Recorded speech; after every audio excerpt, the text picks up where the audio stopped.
मेरा नाम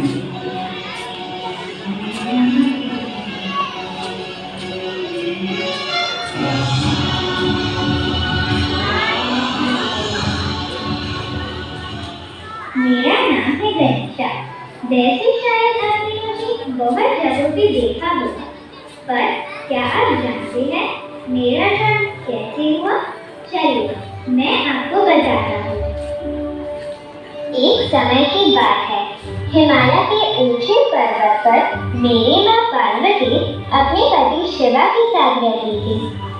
एक दिन मेरी माँ एक लड़के की मूर्ति बनाने के लिए बैठ गई। उन्होंने बड़े ध्यान से मिट्टी को आकार देकर एक बहुत ही प्यारा सा लड़का बनाया। उसके गोल मटोल गालों को देख वो अपनी बनाई हुई मूर्ति से बहुत खुश हो गए। इसलिए उन्होंने इसे जीवन देने का फैसला किया और इस मिट्टी की मूर्ति यानी कि मुझ में जान आ गई।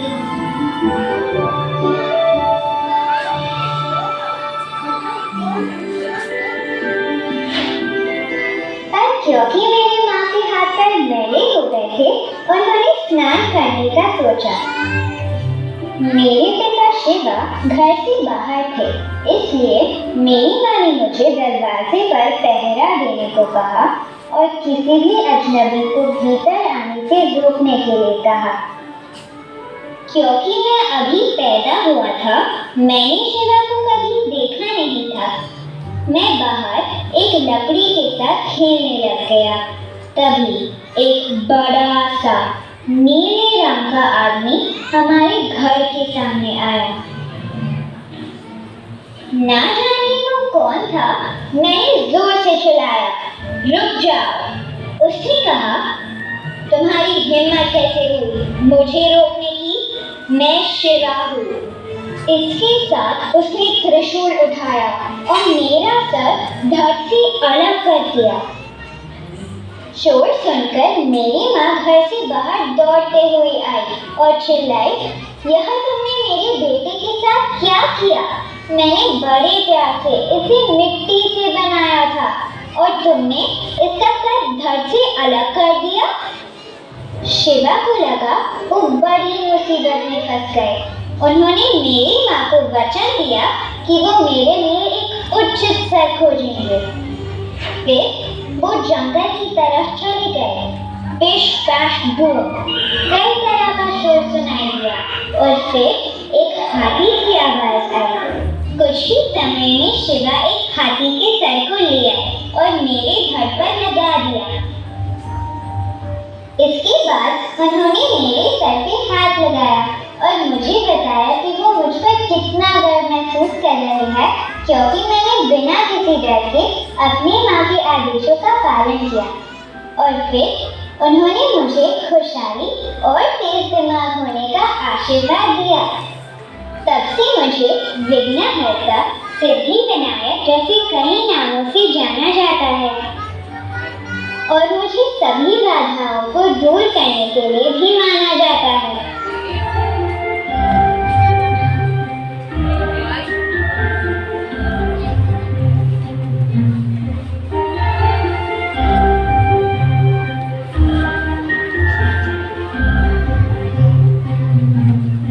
आप सबने जाना कि मेरा जन्म कैसे हुआ था?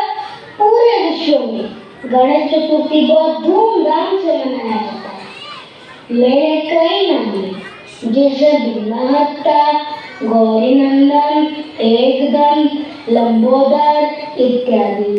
मैं तो हर जगह नहीं रह सकता, इसीलिए मेरी मूर्तियों की पूजा की जाती है। मेरी मूर्ति किस प्रकार की होनी चाहिए, चलिए ये जानते हैं। गणेश चतुर्थी नजदीक आते ही गट्टू चिंकी की खुशी का ठिकाना न रहा। दोनों खुशी के मारे पागल होकर नाचने गाने लगे। ओ माय फ्रेंड गणेशा, आते रहना हमेशा। ओ माय फ्रेंड गणेशा, जल्दी आओ गणेशा। गणपति बप्पा के स्वागत के लिए सारे बच्चे ऐसे ही एक्साइटेड हो जाते हैं, क्योंकि वो गणेश जी को देवता नहीं अपना फ्रेंड मानते हैं। गट्टू चिंकी भी फ्रेंड गणेशा के स्वागत के लिए काफी एक्साइटेड थे। मम्मी पापा के साथ जाकर उन्होंने सजावट का सारा सामान खरीद लिया। मम्मी ने भी मोदक बनाने के लिए जरूरी राशन ले लिया। लेकिन जैसे ही पापा मम्मी गणेश मूर्ति खरीदने लगे, गट्टू चिंकी ने मना कर दिया। पापा, हम प्लास्टर ऑफ पेरिस की मूर्ति नहीं लेंगे, उससे जल प्रदूषण होता है।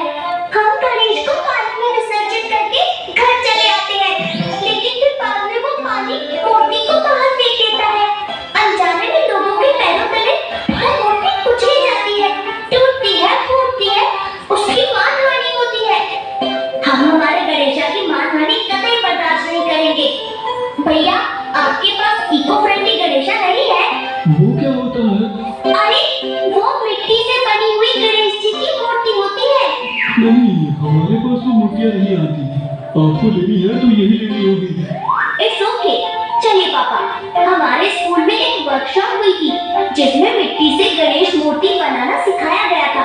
हम हमारा गणेशा खुद अपने हाथों से बनाएंगे।